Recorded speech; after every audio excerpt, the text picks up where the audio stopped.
Hello, virtual pilots. iFlyFlightSims here. Welcome back to the channel. Do you have a VR headset, and are you wondering how to get the best possible performance with it in IL-2 grade battles?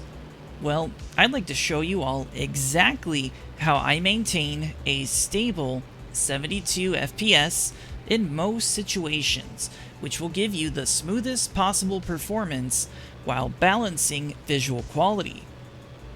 In this video, we'll be taking a deep dive into optimizing VR performance in IL-2 as we go over the settings I currently have in the NVIDIA app, the PimaxPlay app, and in IL-2 Great Battles. I will also be showing you a comparison of OpenVR versus OpenXR in IL-2, why I recommend using OpenXR, and how you can set that up. Currently, my setup includes an NVIDIA RTX 5080 GPU, an i7-14700K processor, and 96 gigabytes of DDR5 RAM. You can find my complete setup information in the video description below. Before we get started, I just want to send out a thank you to Pimax for sending me a Pimax Crystal Super QLED VR headset for free so I could make this video. This headset gives you a phenomenal 106 degrees field of view, and the QLED panels with a resolution of 3840 by 3840 per eye really makes the cockpit details pop out. This headset is an excellent way to immediately level up your VR experience in IL-2 Great Battles. I also want to let all of you watching this video know that you can receive a discount on your Pimax purchase by clicking on one of the affiliate links in the video comments or description and entering the discount code shown at checkout. Just a disclaimer, I do receive a small commission on those purchases, and this is one way that you can support my channel. Now let's get started. We'll begin by going over a few notes about the OpenXR API and the OpenVR API. IL-2 Great Battles ships with the OpenVR API via SteamVR. Now this is the case with either the Steam version of the game or standalone, which is the one that I am using. Before we adjust any settings, we will compare the performance in OpenVR and OpenXR. Now here we have a direct one-to-one comparison of how this game runs with each API. On the left, we have the game running with the OpenXR API using PimaxXR via the PimaxPlay App. On the right, we have the existing OpenVR API using SteamVR, which is installed automatically with the game. I am using the exact same game settings in both of these benchmarks, so the only thing that I changed was the OpenVR API DLL file in the game's installation directory. I am using the OpenXR Toolkit add-on to display the game's performance information on the left, and I am using FPS VR on the right. You can see right away that my VRAM usage is much lower, but I'm not sure how accurate that number is because my keyboard monitor showed me using about 9 to 10 gigabytes. Either way, based on the results of this benchmark, we can see that OpenXR is using less VRAM than OpenVR, and the performance is much better in OpenXR. So OpenXR is clearly the superior API, resulting in an average increase of 12 to 20 frames per second. Installing the OpenXR API using Composite is absolutely the first thing you should do when optimizing VR in this game, and so I'm going to show you exactly how to do that. Let's talk about OpenXR versus OpenVR in IL-2. So IL-2 Great Battles natively supports the OpenVR interface, which you can use to run this game via SteamVR. However, the performance in OpenVR is much lower compared to OpenXR, so I recommend running this game in OpenXR. However, to do that, you are going to need to download a couple of things. Now, I am not responsible for any damage to your computer caused by downloading third-party files, so please download at your own risk. Please make sure you use an antivirus and scan anything that you download from the internet. But if you'd like to go ahead and get OpenXR working, here's what you can do. So you are going to need to replace the game's OpenVR DLL with another DLL that you download via the OpenXR Composite software. So first download you're going to need here is this OpenComposite OpenXR download. So you can find this here on gitlab.com/Zenixian/OpenVR, and I will include a link to this in the video description. So once you get over here to this page, just come down here to per game installation, and then download the appropriate DLL depending on how you have IL-2 installed. I'm not sure if you have it installed under Program Files 86 if this DLL will work, but this is the one that I downloaded for IL-2, so I downloaded the 64-bit version because I have IL-2 installed in my Program Files directory, not in the Program Files x86. So download the 64-bit OpenVR API DLL file, and then once you have that downloaded, navigate to your game's installation folder. So it's going to be under your C folder, IL-2 Great Battles, bin, game. If you have this installed through Steam, navigate to the game's file system in Steam, find the bin folder, game, and then come down here to the OpenVR DLL. Now, before you replace your OpenVR API DLL file, I highly recommend backing up the original, so that way you can switch back to it in case you ever need to in the future. So to do that, find your OpenVR API DLL file, and then rename it by appending .back to the end of the file name. And so this will preserve your original OpenVR file. Once you've done that, then just copy-paste the OpenVR API DLL file that you downloaded from this website into this folder, and so then this will allow you to boot the game through the PimaxPlay App and use the OpenXR interface. So again, to boot the game, just open up your PimaxPlay App, select IL-2 from device settings, and then click the start button, or you can start it from the assets page. Now, another app that you may find useful is the OpenXR Toolkit. You don't need this to run the game, but it is very helpful for seeing your game's performance in your VR headset. So you'll want to go here to this website. And again, I am not responsible for anything you download from another website, so please make sure that you use an antivirus for anything that you download over the internet. Now, that being said, to download the OpenXR Toolkit, you'll need to navigate here to this website. So it's here under mbukia.github.io/OpenXR Toolkit, and I will include a link to this in the video description. Now, I initially hesitated from downloading this toolkit because support has stopped on this toolkit since 2024. However, given that IL-2 came out prior to 2024, this toolkit still works just fine in IL-2 for the time being. So to install this toolkit, just scroll down here on the main page, down to the downloads link, and then download the latest version, which was last updated in 2024. And once you have that set up, then you'll be able to use the in-game OpenXR menu to view your FPS information in your VR headset. Now let's walk through the settings that I have configured in the PimaxPlay app for IL-2 Great Battles. So the first step is to make sure that your PimaxPlay is updated to the latest version. So to do that, you can click on this settings option here, and then you can see the current version that's installed. To check for updates, just click on this check for updates button.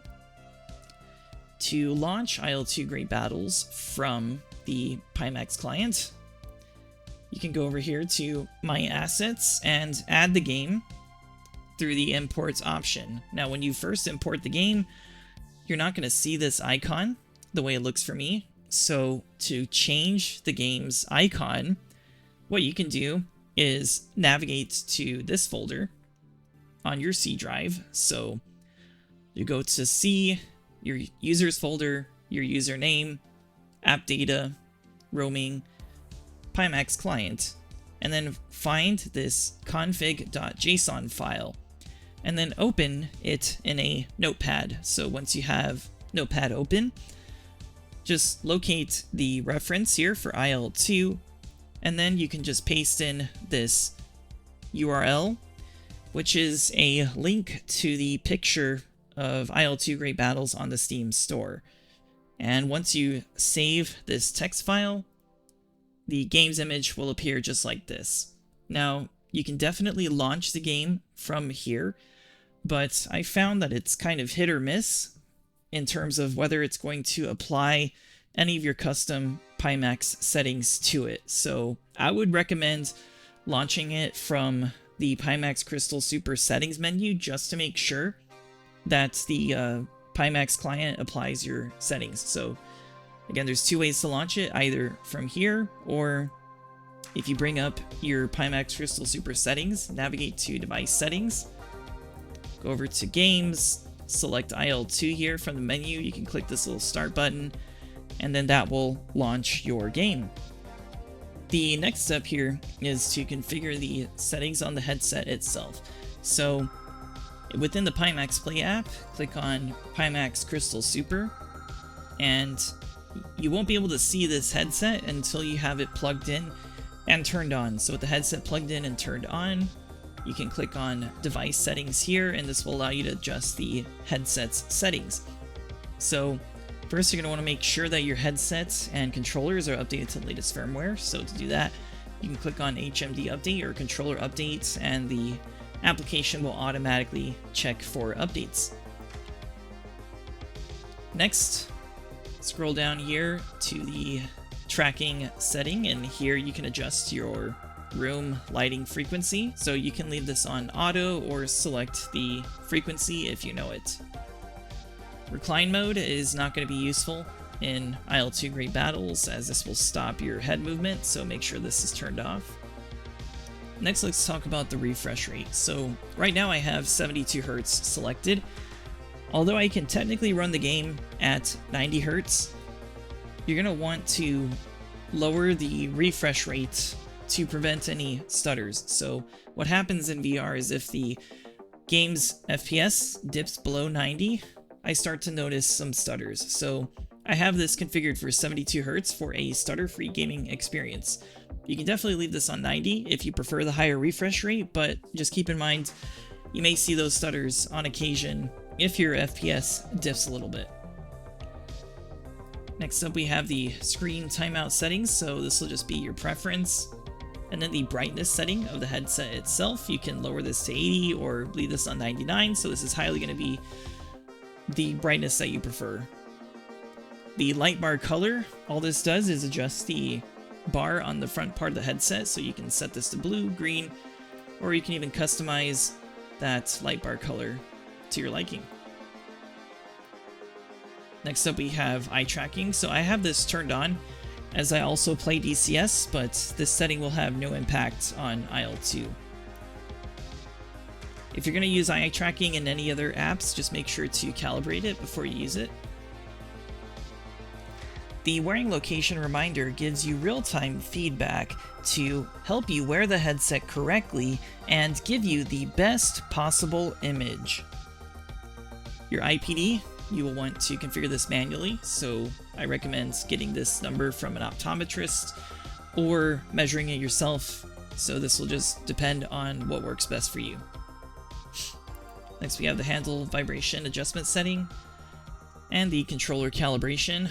I'm not using hand controllers in IL-2 as I have a HOTAS setup, but this could apply to other games. Next up, we have the additional options to simulate the hand controllers as Valve Index controllers, and you will want to leave controllerless mode on, as you will most likely want to use a HOTAS instead. Before we move on to the Games tab, let's go over the advanced settings. So we're going to click on Advanced, Here you have some additional image configuration options. You can set an offset. You can configure the local dimming setting. You can set a pass-through setting, so this one I find useful for looking at my keyboard whenever I need to. And then finally, you can leave the chaperone setting on or off. And I also leave motion compensation turned to off. Let's look at the general tab here. So in order to use OpenXR, you're going to want to make sure that the runtime is set to Pimax OpenXR. And if it is not configured for Pimax OpenXR, you will see a setting over here on the right to enable it. If you're planning on using the headset for audio, you can turn on this option. And then you have the option of turning on or off the home. Let's go over to the Games tab over here. So here's where we can configure the individual settings for IL-2. So start by selecting IL-2 from the drop-down here, and then tick this Enable Program setting box. This will allow you to customize the settings that you see here. So we have an FOV setting. You can set this to normal or narrow according to your preference. Next up, we have the image quality setting. I leave this on auto, but you could definitely customize it and increase the image quality setting to your preference, but just keep in mind that a higher image quality is going to increase the performance cost, whereas lowering the image quality will give you more performance, but it's going to lower the quality of the image that you see. So I leave this on auto. Next, we have the GPU upscaling option. So because IL-2 does not have DLSS support, you are going to need some upscaling so that you're not running it at native resolution. You're going to find that native resolution is going to have the highest performance cost in this headset. So although it looks nice, your frame rate's going to be quite low. So I use upscaling to offset that. So to upscale the resolution, we're going to click on settings here. And then here you can select the algorithm. So this is what I'm currently using in IL-2. Now just keep in mind that GPU upscaling will apply to all games that you boot in the Pimax app. So if you are not planning on using upscaling in your game, make sure to turn this off before you boot the game through Pimax. So for example, in DCS, I use DLSS instead of GPU upscaling. So I have that turned off whenever I boot DCS. So for IL-2, we have two options for the upscaling algorithm. You can either use FSR or NIS. So FSR is going to be good for AMD cards. If you're using an NVIDIA card, I recommend using this NIS setting instead. So I noticed that using the FSR setting on my NVIDIA card had an increased performance cost without much of an increase in quality. So instead, I use this NIS option. Now with upscaling, you can use one of these pre-configured settings, quality balance or performance, but I have mine set up here with the custom setting 1.5 on the super resolution and then 0.3 sharpness. So the sharpness will just be depending on what you find that you like most, but I find that 0.3 works great for me. And again, remember that applying any kind of GPU upscaling options is going to apply this setting globally to all your games within the Pimax app. So if you're planning on playing something else that doesn't use GPU upscaling, you'll need to come over here and turn off that option. Now, if you apply any upscaling, it is going to lock you out from the sharpness setting. Next, we have dynamic foveated rendering and Pimax central priority rendering. So neither of these are supported by IL-2 in the PimaxPlay app, so I leave these turned off. Lock to half frame rates, you'll want to leave this turned off, as it will significantly lower your frame rate. It's good at reducing screen tearing, but I find that it's just not useful to me. Next up, we have hidden area mask. So this gives you some performance gains, and then Vive compatibility, leave that turned off. And finally, we have our color options, which you can adjust according to your preference here. Now let's walk through the settings that I have in the NVIDIA app. So first, you're going to want to make sure that your NVIDIA app is updated by coming over here to the settings, and then about. And over here you can check the version that you currently have installed. Once you have the latest version installed, make sure that your drivers are updated by clicking on this drivers option. And you can click this refresh button to check for updates. And so this is the driver that I currently have installed, which is DLSS 4.5. Now let's walk through the settings that I have configured for IL-2. So we're going to come over here to the graphics tab. And let's start with global settings. So here are the global settings that I have configured currently. The only things that I have changed here are just this power management mode and shader cache size. So I have power management set to prefer maximum performance, and the shader cache, this just adjusts the amount of disk space that the driver may use. So I have this set to 10 gigabytes, but you can certainly set it to more according to your liking. Now let's configure these settings for IL-2. So I'm going to click on this Program Settings tab here and locate IL-2 here in the list. If you don't see it, you might need to add it manually. So click on the three dots and then click on Add a Program. Find the games folder on your hard drive and then select IL-2 EXE. And then click Open to add it. So you will notice that IL-2 EXE does not support optimization unlike other games. So there are no recommended settings within the NVIDIA app for this game. You will need to set those manually. So going through the list here, I have the RTX Dynamic Vibrance setting turned off. CUDA GPUs is going to be my NVIDIA RTX 5080. Now you'll notice that we can set these DLSS settings for the IL-2 Great Battles game. However, even though we can change these settings, because DLSS has not been implemented into IL-2 by the developers, this is not going to change anything. So unfortunately, this is not a magic bullet solution. So you can try adjusting these settings as you like, but it's not going to have any effect in IL-2 because IL-2 does not currently support DLSS. So I have this just configured to the default setting because it has no effect on the game. Next, we have DSR factors. So this is helpful for 2D setups to increase your game's resolution. So you can adjust this according to your liking for 2D, but it's less useful for VR. Next, smooth motion, I have that turned off. Low latency mode, I have that set to ultra. Image scaling set to off. This is handled by the PimaxPlay app.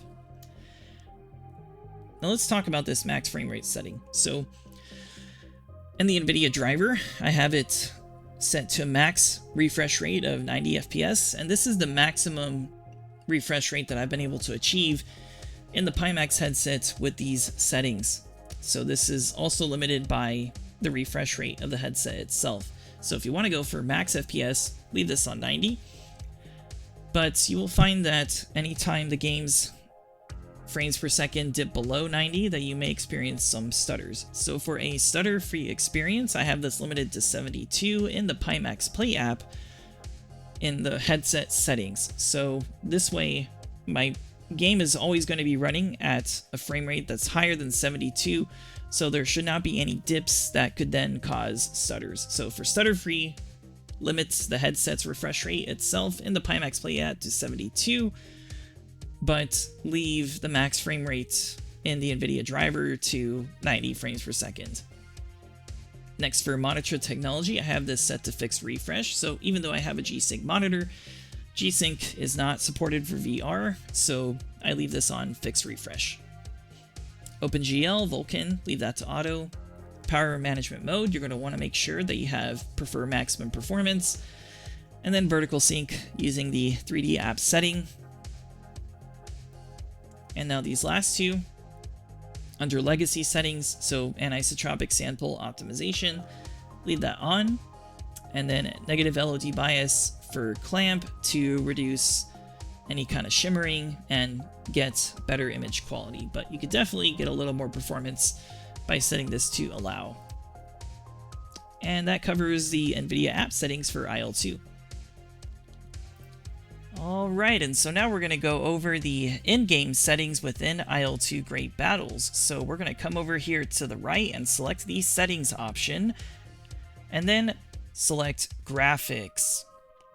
Now within the graphics settings menu, start by choosing one of the preset options that you see over here on the left.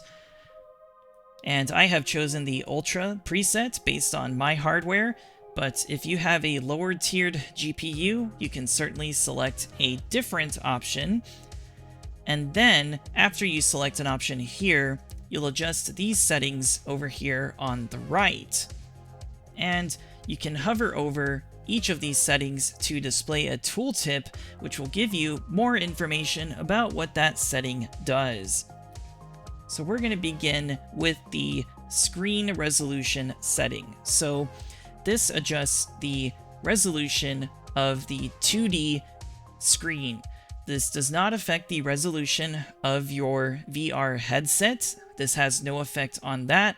It's only going to adjust the resolution of your 2D mirror, which you will see displayed on your desktop, or which you might be recording in OBS Studio, so this doesn't have any performance impact or visual impact on your VR headset. This is only the 2D resolution. Moving on, we're going to talk about the UI scale. So this UI scale option allows the game to resize the elements of the user interface. You can select a percentage manually or leave it on auto as I have it set. Next, we have the shadows quality settings. So this adjusts the detail of the in-game shadows, and I have this set to high. If you're running this in 2D, you can certainly bump this up to ultra, but in VR, it's important to save any performance that you can, and I find that there's a minimal visual difference between high and ultra. So I have this set to high to get the most performance out of VR on my system. Next up, we have the mirror image detail setting. So I have this set to medium. If you're running this game in 2D, you can certainly bump this up higher to complex, but if you need to save more performance on a lower tiered system, you can definitely turn them off. However, I would not recommend doing so if you can help it, as the mirrors in this game are excellent and a great utility for checking your 6 in VR. So if you must, you can set it to simple to help you save a few of those precious frames. You definitely don't want to turn them off if you can help it, so we'll leave those on medium. Moving on to distant landscape details. So we can see from the description that a video card with at least 3 GB of VRAM is recommended. Most cards will have at least that, if not more. With mine having 16 GB of VRAM, I'm going to go ahead and leave this setting on the ×4 option, which you can see here. Moving on to canopy reflections. So canopy reflections affects the quality of not only the reflections on the canopy glass, but also the reflections on your instrument gauges. So I find that this setting does not particularly add anything in terms of immersion to VR, but it does come with a high performance cost. Also, if you want to be more competitive, you can leave this off to remove those canopy reflections entirely. So in the interest of saving performance in VR, I'm going to go ahead and leave those off. But if you're running this in 2D, you can definitely try it out, but just keep in mind that there is a performance cost with turning on the canopy reflections, as well done as they are. Next up, we have the horizon draw distance setting. So this affects the draw distance of the landscape and clouds, and I have this set to 130 kilometers. This does come with a bit of a performance cost, but this setting is the one that works best on my system. If you have a 5090, you can probably bump this up to 150, but I find that 130 works the best on my system. Next up, we have the landscape filter setting. So this adds an anisotropic filter to reduce the shimmering of ground textures at a distance. So this is particularly important for helping you spot aircraft against the ground. So I leave this setting on blurred. It does have a little bit of a performance cost, but I find it worth it as it helps with spotting.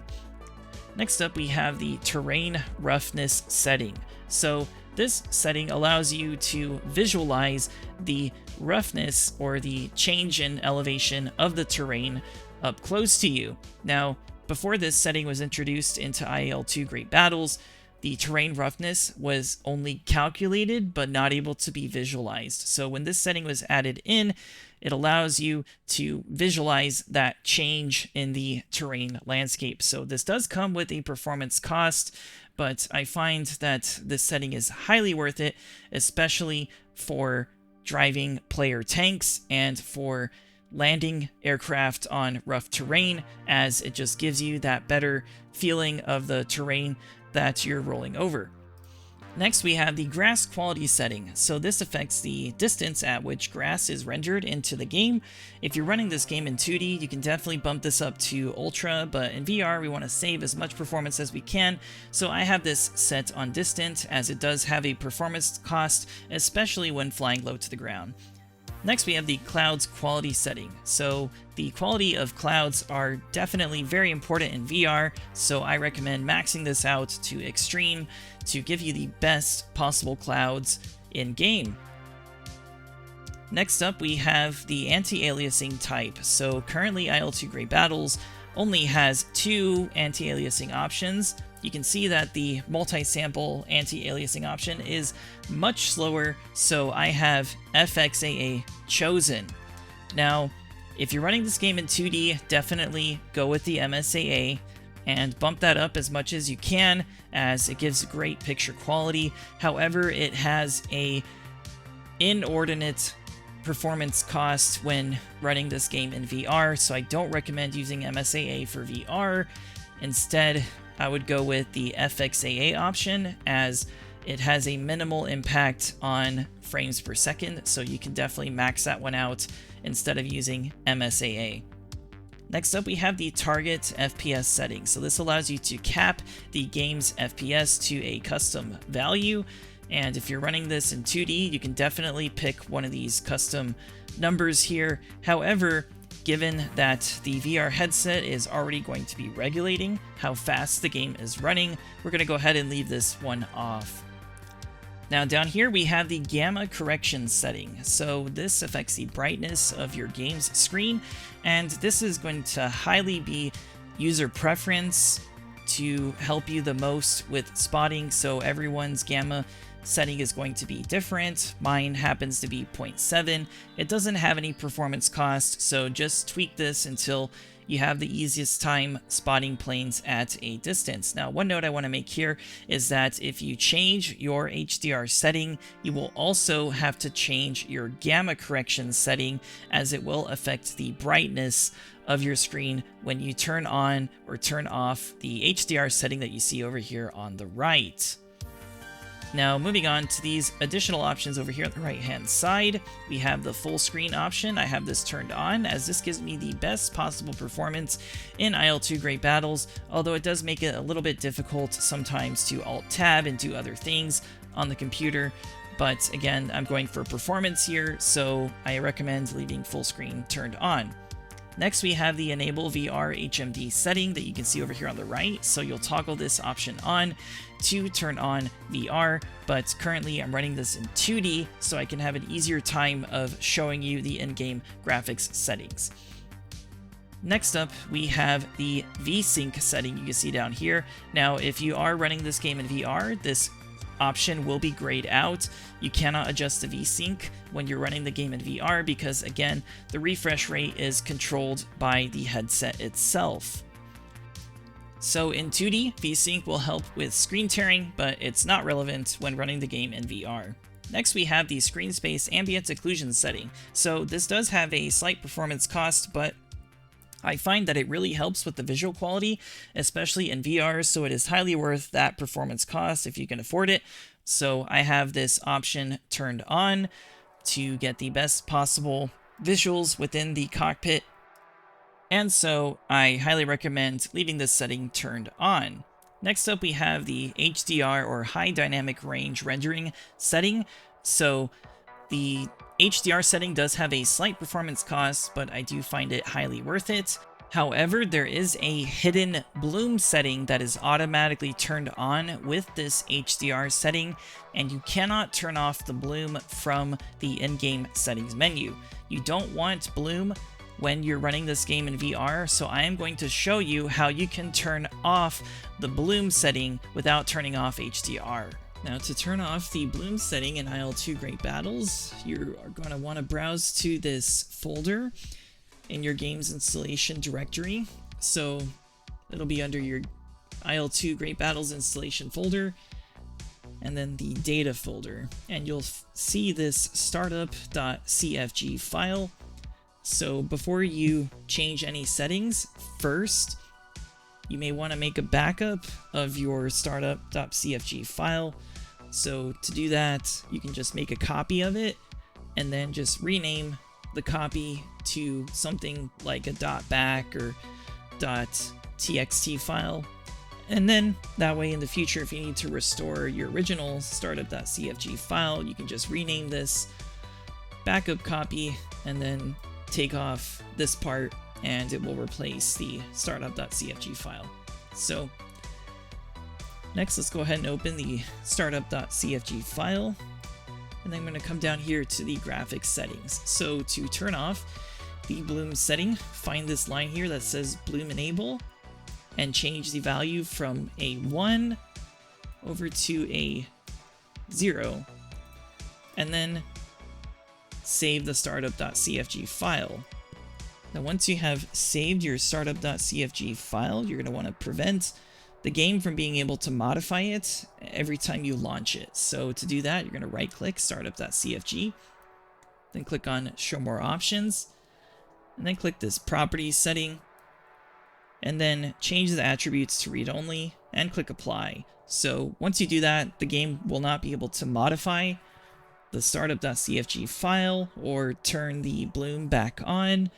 However, just keep in mind that once you change this to read-only, you will not be able to modify the game's graphics settings directly from the game. So if you need to change any graphics settings, you'll need to come back to this file, undo the read-only option, and then boot the game to modify the graphics settings. And we're back. Next we have the sharpen setting. So this adds a sharpening post filter to your game.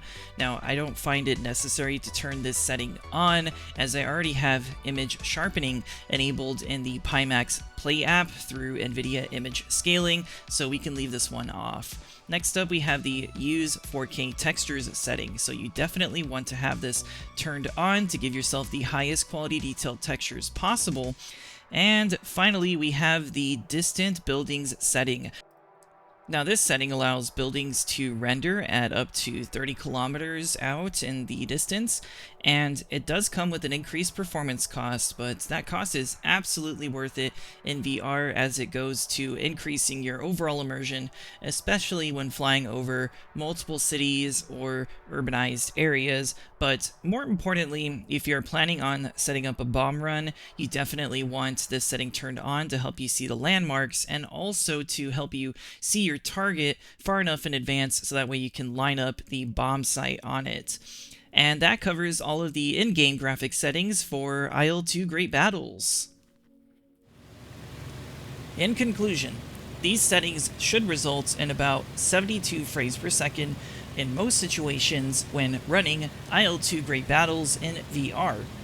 Keep in mind that your performance may vary if your hardware is different from mine, so you may need to tweak these settings on your own and find out what works best on your setup. Additionally, there are going to be some situations where your performance can drop, especially when there are a lot of AI units on the screen. Additionally, game updates and driver updates can change performance, so make sure to follow any updates from NVIDIA and 1C Game Studios as features are added. Final thoughts.